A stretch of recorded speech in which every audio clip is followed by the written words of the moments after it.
Hello friends, இப்போ நான் ஒரு வாழைக்காய் வச்சு எப்படி வித்தியாசமான ஃப்ரை பண்ணுறதுன்னு நான் பார்க்கலாம். நான் இப்போ ஒரு வாழைக்காய் எடுத்துகிட்டு நல்லா தோலியெல்லாம் சீவிட்டு மெல்லிஸாக ஸ்லைஸ் பண்ணி வச்சிட்ருக்கேன். ஒரு தட்டில் கொஞ்சம் மஞ்சள்தூள் எடுத்துப்போம். நான் கொஞ்சம் காரத்தூள் எடுத்துகிட்ருக்கேன். உங்களுக்கு காரம் அதிகமாக தேவைப்படுனா இன்னும் கூட எக்ஸ்ட்ரா ஆட் பண்ணிக்கலாம். தேவையான அளவுக்கு உப்பு சேர்த்துக்கோங்க. நான் ஒரு 3 ஸ்பூன் நல்ல கெட்டியான தயிர் ஆட் பண்ணிட்டுருக்கேன். இப்போ இது எல்லாத்தையும் நல்லா மிக்ஸ் பண்ணிக்கோங்க. இந்த மாதிரி நல்லா ஒரு திக்கான ஒரு பேஸ்ட் ரெடி பண்ணி வச்சுக்கணும். நம்ம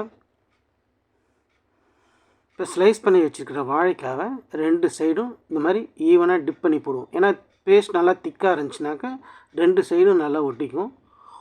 உங்களுக்கு அப்போ ஃப்ரை பண்ணும்பொழுது உங்களுக்கு அந்த ஒரு டேஸ்ட்டையும் ஒரு கிறிஸ்பினஸும் கொடுக்கும்.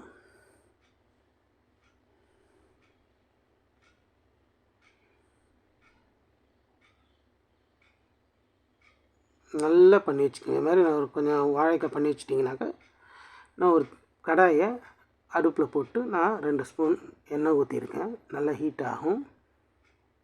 நல்லா ஹீட் ஆன விட்டு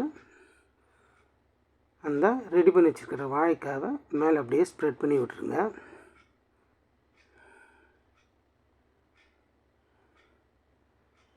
மோஸ்ட்லி நல்லா ஹீட் ஆனதுக்கப்புறம் ஃப்ளேமை வந்து மீடியம் பண்ணிக்கோங்க அடுப்பை. அப்போ தான் உங்களுக்கு மீடியம் ஃப்ளேமில் குக் ஆச்சுனாக்கா ஈவனாக குக் ஆகும்.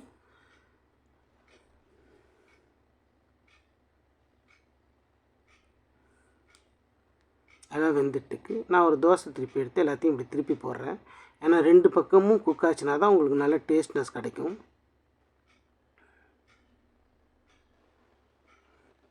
பாருங்கள், நல்லா கிறிஸ்பியாக 2 சைடும் வெந்துட்டுருக்கு. இது டேஸ்ட்டாக இருக்கும். நீங்கள் சாப்பாட்டோடு சேர்த்து சாப்பிட்லாம். அவ்வளோ ரொம்ப விரும்பி குழந்தைங்கள் சாப்பிடுவாங்க.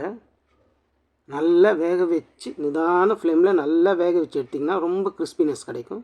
பாருங்கள், வாழைக்காய் ரெடி ஆகிடுச்சு. ரோஸ்டட் வாழைக்காய் ரெடி ஆகிடுச்சு. இது எல்லா டிஷ்ஷோடையும் சேர்த்து சாப்பிடலாம். குழந்தைங்களும் விரும்பி சாப்பிடும். Thank you friends.